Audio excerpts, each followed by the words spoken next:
ternyata mau diterapkan sumpah pocong gara-gara ada kehilangan uang dan barang di bisnis tersebut. Nah, karena berikutnya Mas, yang kedua yaitu tentang seorang owner yang sangat santai beliau itu, tapi bisnisnya besar. Nah, walaupun kelihatannya bangunan tokonya itu kecil. Nah, ternyata ketika kita kolek data, ada beberapa kardus-kardus isinya itu nota-nota penjualan kredit, Mas. Nah, itu coba saya minta admin, kita susun struktur, setelah itu saya minta adminnya untuk merekap berapa sih nilai piutang. Ternyata terakhir saya rekap waktu itu ada 28 M. Dan beliau itu tidak mengira kalau piutangnya senilai itu.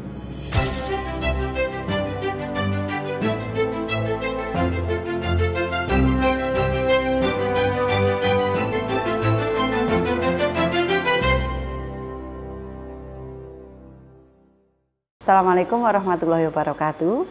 Perkenalkan, nama saya Bu Varianawati atau biasanya dipanggil dengan Bu Ana. Alhamdulillah saya owner dari Pambayun Retail Group. Jadi di perusahaan kami Pambayun Retail Group itu ada beberapa divisi. Ada divisi toko grosir dan juga minimarket sejak tahun 2000. Kemudian ada juga divisi klinik minimarket, membantu melahirkan minimarket, mengobati minimarket yang sakit. Nah, kemudian ada juga divisi Pambayun Retail Academy, yaitu ada kelas online offline, kemudian ada juga buku, e-book, dan juga e-kos.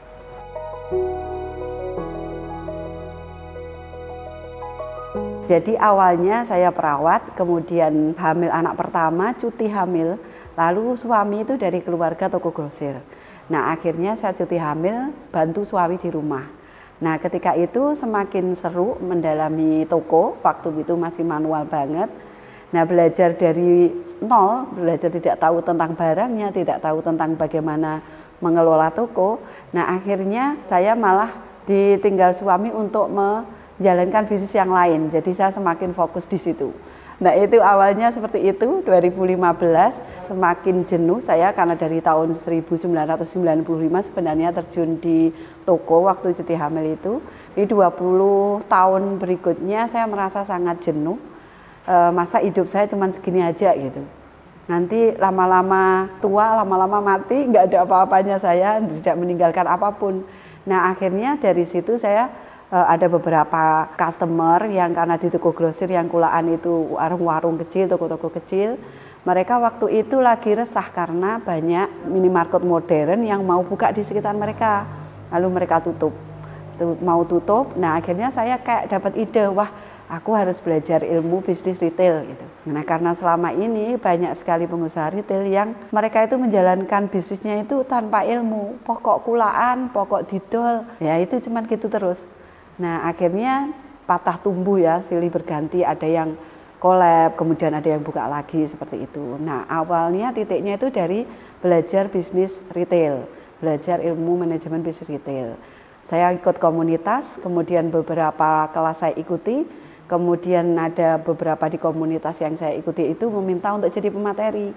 Awalnya ngisi aja di komunitas jadi pemateri. Lama-lama dari komunitas itu kenal beberapa orang, ada yang minta dibantu untuk tokonya gitu. Waktu itu ada satu kejadian, kita lagi ada kelas peta hidup, saya menuliskan untuk mengamalkan ilmu yang saya dapat itu ke orang lain, itu saya bikin agenda setiap Sabtu sharing ilmu bisnis retail ke teman-teman sekitar. Ketika menulis itu selesai langsung dapat WA dari salah satu teman yang pengen dibantu untuk mikirin tokonya, nggak bisa bayar karyawan gitu. Itu awalnya, dan beberapa kali saya free dampingi selama 3-6 bulan.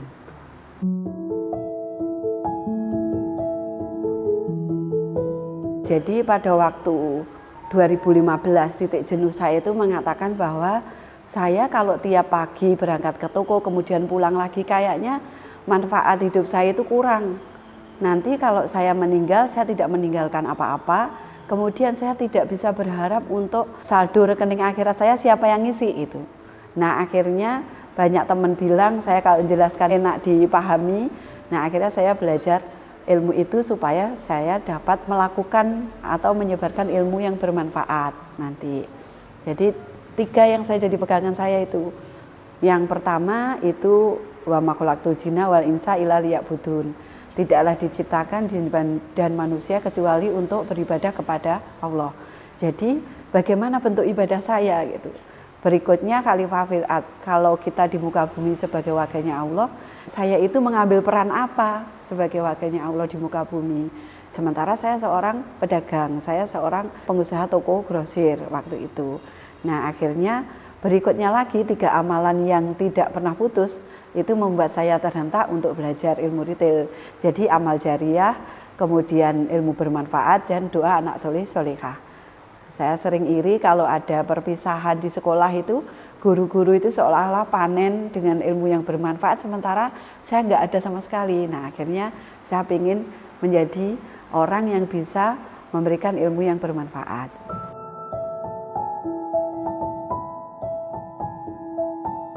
Sebenarnya ketidaksengajaan pada waktu nulis setiap Sabtu pengen sharing ilmu retail itu tahun 2019 awal. Itu kita mulai bantu beberapa pengusaha di lokal Blitar aja. Nah, itu mulai 2019, lalu 2019 akhir, 2020 awal ketika Covid mulai, itu mereka saling bingung mengelola bisnisnya. Nah, itu mereka yang saya bantu pertama cerita ke temennya, terus cerita lagi ke temennya, akhirnya temennya minta didampingi, itu free juga. Karena saya merasa belum punya ilmu yang cukup literasi secara kuatnya untuk dipakai untuk sistem pendampingan seperti itu. Jadi saya masih kurang yakin gitu, jadi kita free aja dulu. Tapi karena semakin banyak yang minta, saya akhirnya butuh hire tim leader. Nah, akhirnya mulailah kita jadi konsultan. Alhamdulillah sampai dengan hari ini 32 sampai 35 bisnis yang sudah kita dampingi dari 2020 itu. Dari yang omsetnya per hari sekitar 5 juta, 10 juta, sampai yang per hari itu 300 juta, 500 juta.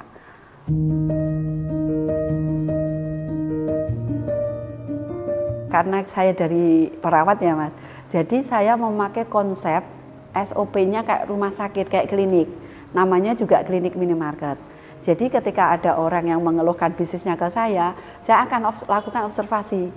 Saya datangi tokonya, kemudian kita tanya keluhannya apa saja, kita lihat bisnis flow-nya, alur bisnisnya, di mana kira-kira ada kesalahannya. Kok menimbulkan masalah yang dikeluhkan oleh klien tadi.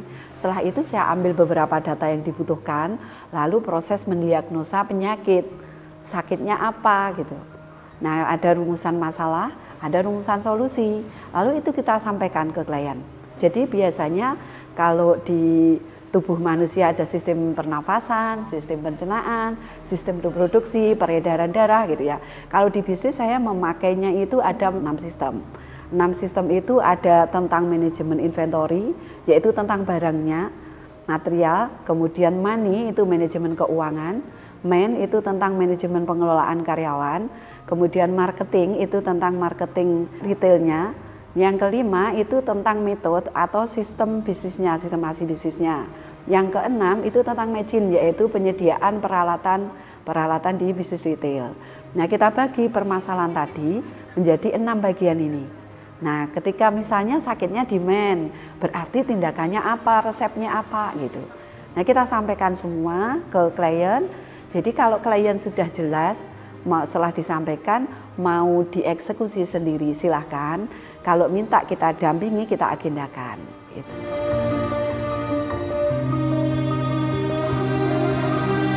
Keuntungan saya menjadi konsultan itu bukan saya yang mau menjelaskan, tapi mereka yang butuh. Jadi mereka kan sudah mengeluh. Contohnya begini, Bu Ana, ini keuangan saya itu kemana ya? Padahal toko saya rame, omsetnya sekian per hari, tokonya rame, barangnya itu putarannya cepat sekali. Tapi keuntungannya kemana? Uang saya kemana gitu? Nah, ternyata itu penyakitnya ada di mana? Mereka ternyata tidak punya laporan keuangan, bahkan laporan keuangan paling sederhana buku kas saja mereka tidak ada. Kadang saking sederhananya, saking simpelnya malah diabaikan gitu. Jadi kalau ngomongin klien mana yang paling spesial ya, insya Allah semua klien itu spesial. Karena mereka beliau-beliau itu sebenarnya memberikan satu ilmu dan insight tersendiri untuk saya yang sedang mendampingi. Semua permasalahan bisnis sebenarnya kan pangkalnya itu adalah dari ownernya sendiri. Nah, maka ketika menarik atau tidak berkesan, semuanya berkesan karena dengan karakteristik masing-masing dalam menjalankan bisnisnya. Namun ada beberapa yang sangat berkesan dan itu wow banget gitu ya. Yang pertama itu di tahun 2021 saya mendampingi satu toko, ada 6 cabang. Nah, mereka itu menderita cash flow-nya itu seret. Jadi ternyata ada tagihan delay 2,5 tahun itu tidak bisa membayar tagihan ke supplier. Dan angkanya cukup fantastik yaitu 4,4 M. Nah, kenapa kok terjadi delay gak bisa bayar? Itu yang membuat kita harus melakukan pendampingan langsung. Nah, setelah dilakukan observasi dan analisa data, ternyata ada beberapa hal yang membuat bisnis itu mengalami delay pembayaran supplier. Ada yang kita temukan yaitu bercampurnya uang kasir sama uang kasur. Jadi laba rugi itu walaupun ada laporan laba rugi tapi tidak jelas tentang pengelolaan profitnya. Nah, kemudian yang kedua penyebabnya itu adalah banyak barang baru yang beliau belanjain, yang beliau order itu tidak bisa dijual. Karena berbeda masa itu berbeda barang yang dibutuhkan. Nah, itu sangat terpuruk ya kondisi bisnis itu dan alhamdulillah saya waktu itu menemukan beberapa peluang-peluang cash untuk bisa melakukan refresh lagi bisnis itu dengan cash yang potensi cash yang ada. Saya prediksi 18 bulan kalau disiplin menjalankan manajemen dari kami itu 18 sampai 19 bulan akan kembali ke titik nol. Ternyata di bulan ke-9 sudah kembali ke titik nol. Itu sangat wow bagi saya 2021 itu mendampingi bisnis beliau. Dan alhamdulillah sampai sekarang akhirnya semua klien itu seperti saudara sendiri. Nah, klien berikutnya Mas yang kedua yaitu tentang seorang owner yang sangat santai beliau itu, tapi bisnisnya besar. Nah, walaupun kelihatannya bangunan tokonya itu kecil. Nah, beliau itu mintanya ke saya itu sebenarnya untuk pengelolaan karyawan karena ada hampir 100 karyawan itu tidak ada strukturnya. Tidak ada kepala toko, tidak ada supervisor, tidak ada bagian admin ARAP-nya juga tidak ada. Itu berjalan aja itu sudah 30 tahunan. Nah, ternyata ketika kita kolek data, ada beberapa kardus-kardus isinya itu nota-nota penjualan kredit, Mas. Nah, itu coba saya minta admin, kita susun struktur, setelah itu saya minta adminnya untuk merekap berapa sih nilai piutang. Ternyata terakhir saya rekap waktu itu ada 28 M. Dan beliau itu tidak mengira kalau piutangnya senilai itu. Dan itu ada umur piutangnya 10 tahun, ada 9 tahun, ada 7 tahun. Malah bilang beliaunya itu uangnya siapa buahnya? Uang saya kali Bu, saya bilang gitu. 28 M itu tidak mengganggu putaran bisnis beliau. Itu karena sangat kuatnya profitnya itu dikelola dengan baik. Dan itu bahkan beliau langsung saya install dengan mindset untuk berkembang pesat agar beliau daripada seperti ini, beliau itu bisa mengembangkan toko-tokonya itu membuka cabang-cabang di setiap kecamatan atau setiap grosir-grosir di setiap kabupaten. Dan ini masih terus kita pantau ya bagaimana rekapitulasi piutangnya belum selesai. Masih akan bertambah sepertinya. Fantastik sekali.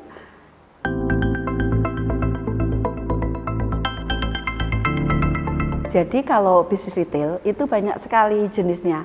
Jenis bisnis retail itu ada toko sembako grosir, minimarket, kemudian toko pertanian, toko peternakan, toko bangunan, toko alat listrik, toko alat tulis, toko frozen food, apotek, ke pet shop, kemudian ada lagi toko sayur-sayuran kayak gitu, toko baju, itu juga semuanya adalah jenis-jenis retail. Masih banyak lagi yang lain karena semakin kesini maka bisnis itu semakin kreatif ya berkembangnya, semakin spesifik juga mereka jualannya gitu. Yang paling banyak case-nya dari 6M tadi itu case material itu atau manajemen inventory itu paling banyak karena retail itu identik dengan item yang ribuan. Maka pengelolaannya itu cepat sekali ya, putaran siklus pembelian penjualan itu cepat sekali. Maka pengelolaannya akan sering terabaikan. Saking cepatnya putaran di inventory-nya. Manajemen inventory ini sangat banyak yang bermasalah. Dari mulai tata letaknya, kemudian membuat layout desain tokonya, kemudian mulai tata letak planogram atau displaynya tadi, kemudian FIFO-nya, first in first out-nya, penataan gudang, kemudian manajemen stok opnamnya tidak jalan. Jadi itu semua yang menjadi momok sebetulnya, karena bisa jadi tadi tokonya rame tapi tidak semakin berkembang tapi semakin surut. Itu masalah yang utama, itu barangnya habis, uangnya habis. Nah, momoknya lost stock atau terjadinya selisih antara data barang di softwarenya dengan jumlah di fisiknya. Itu loss-nya namanya lost stock kalau di retail. Itu manajemen inventory yang paling banyak penyakitnya. Kemudian kedua itu keuangan. Karena paling banyak penyebabnya kasir-kasirnya nyampur, uang kasir nyampur. Yang kedua, tidak ada kontrol terhadap alur keuangannya. Jadi kadang ada alur keuangan tapi alurnya tidak jelas. Kemudian hak kewenangannya atau kontrolnya tidak disiplin. Nah, yang ketiga tentang karyawan. 3 hal ini yang paling banyak kita tangani.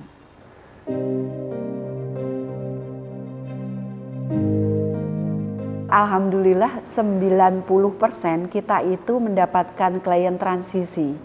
Jadi mereka yang bisnis retailnya sudah puluhan tahun, terus sudah omsetnya sudah 1 tahunnya bisa dibilang antara 10 sampai 100 M per tahun, itu mereka itu tidak termanajemen. Karena setiap hari foundernya itu terlibat dalam kegiatan sehari-hari. Akhirnya bisnis semakin besar, semakin bingung untuk ngatur karyawannya, semakin bingung untuk ngatur barangnya, semakin bingung untuk ngatur keuangannya. Nah, inilah yang menjadi klien kami. Nah, mereka kita install namanya manajemen, transformasi manajemen. Jadi dari tradisional menuju ke corporate, berawal dari corporate gitu.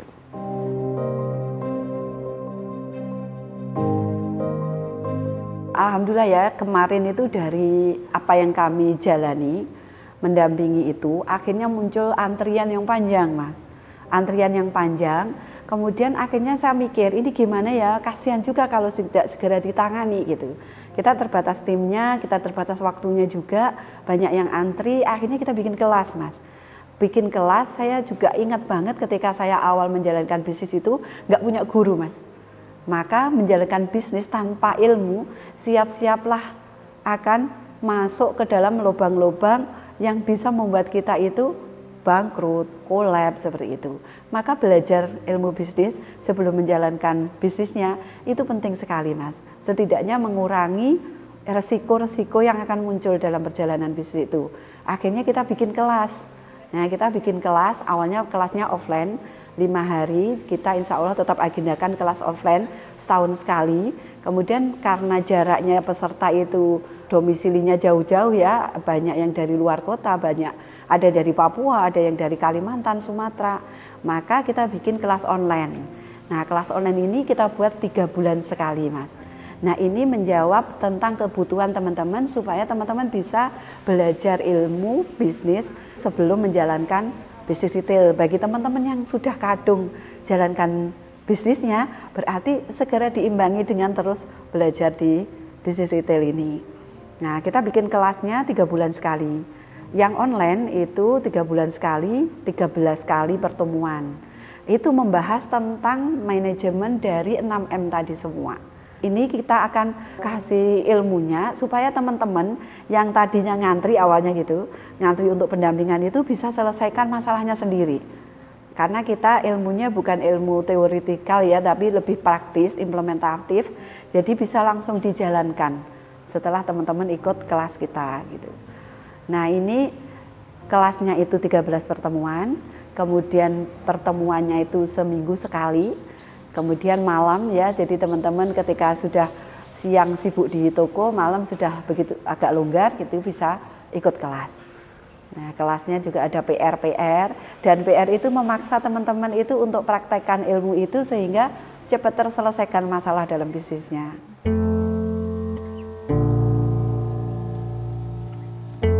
Tadi ya, yang tadi ada satu toko yang menderita delay itu tadi, seru sekali ya, emosional kita terlibat juga karena bisnis keluarga. Jadi mayoritas selain transformasi manajemen, saya juga mendapatkan klien itu 80% itu family business. Jadi bisnis yang dikelola oleh keluarga. Pasti intriknya sangat padat ya.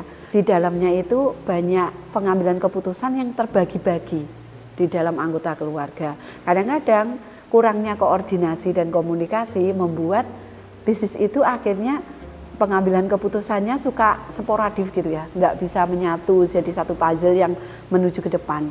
Nah ini beratnya ketika membenahi yang tadi, yang delay pembayaran ke supplier tadi, itu perlu juga memberikan satu materi tentang mindset.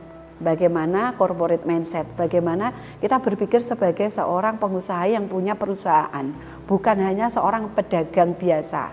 Nah ini lumayan seru ya, lumayan seru. Kadang-kadang si anak itu mudah sekali untuk kita geser mindsetnya. Tapi yang sudah sepuh-sepuh, orang tuanya, mungkin generasi pertamanya, kalau bisnis ada yang sudah dipegang generasi ketiga, Masya Allah generasi pertama dan kedua ini geser mindsetnya luar biasa. Harus pelan tapi pasti, harus kadang-kadang ditekan juga. Sampai ada satu ancaman saya, kalau semua keluarga belum sepakat satu hati untuk mengambil jalan keluar bersama-sama, masih ada saling menyalahkan, saya akan pulang hari ini juga, saya tidak mau mendampingi bisnis ini. Akhirnya semua harus ikrar dulu, harus berjanji bahwa nanti tidak akan saling menyalahkan. Catatlah kesalahan masing-masing dan nanti kita akan bahas. Jangan sampai mencatat kesalahan anggota keluarga yang lain. Karena dari mengakui kesalahan itulah kita bisa berbenah. Saya bilang gitu. Akhirnya alot sampai hampir sehari mereka diskusi satu keluarga dan alhamdulillah mereka sepakat untuk lanjut pendampingan karena waktu itu lagi kita hitung stok omnam barangnya, deg-degan banget kan ini stoknya untuk bayar supplier. Nutut enggak, ternyata minus luar biasa. Nah itu butuh satu kesatuan pendapat, kesatuan tekad dari semua keluarga. Itu alotnya, serunya di situ. Dan pernah ada satu bisnis yang kita dampingi, bisnisnya udah running well, lalu ada fraud. Jam 10 malam saya di WA, di telepon saya lagi ngisi materi. Belum selesai waktu itu ada diskusi bisnis itu, jam 10 malam. Nah ternyata mau diterapkan sumpah pocong. Gara-gara ada kehilangan uang dan barang di bisnis tersebut. Nah, saya bilang jangan diterapkan sumpah pocong dulu. Besok pagi mobil saya lagi nggak ada, saya tolong dijemput, saya bilang gitu. Pagi langsung saya datang ke bisnis tersebut dan ternyata cara menganalisa datanya salah. Sehingga beliau menganggap ada fraud, padahal tidak. Itu serunya di situ.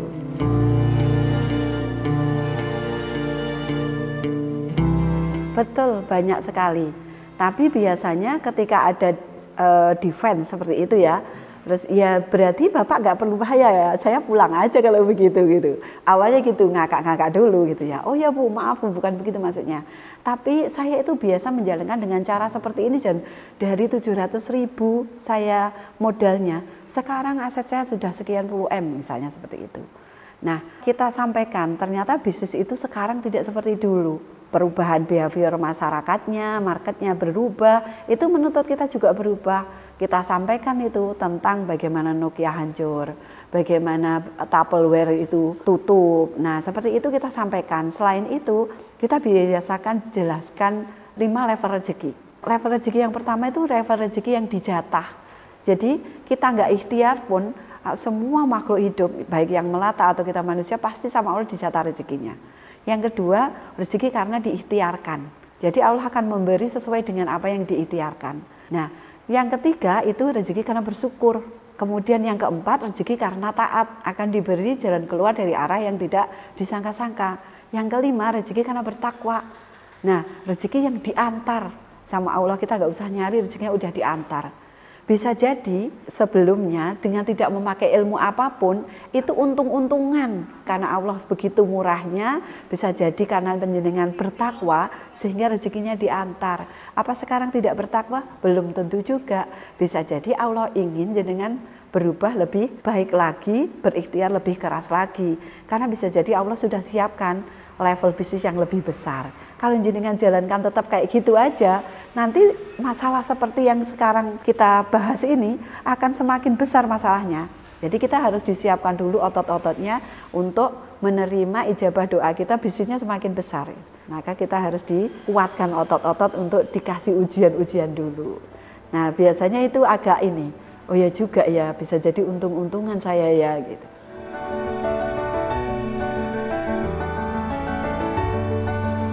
Tiga katanya yaitu yang pertama, sungguh-sungguh. Sungguh-sungguh akan goal kita. Yang kedua itu adalah tangguh. Dan yang ketiga itu menjadi pembelajar yang baik. Oke teman-teman, itu yang bisa saya sampaikan hari ini. Terima kasih, saya Bu Varianawati, owner Pambayun Retail Group. Mohon diri, semoga bermanfaat. Wassalamualaikum warahmatullahi wabarakatuh. Bagi Anda pengusaha retail yang ingin bertransformasi ke level bisnis berikutnya, mari bergabung pada kelas kami untuk menemukan solusi pada kondisi bisnis Anda saat ini. Atau bisnis Anda ingin kami dampingi secara langsung, silahkan hubungi kami pada nomor yang tercantum pada deskripsi ya. Pecah Telur Academy, bantu pemula bisa pecah telur.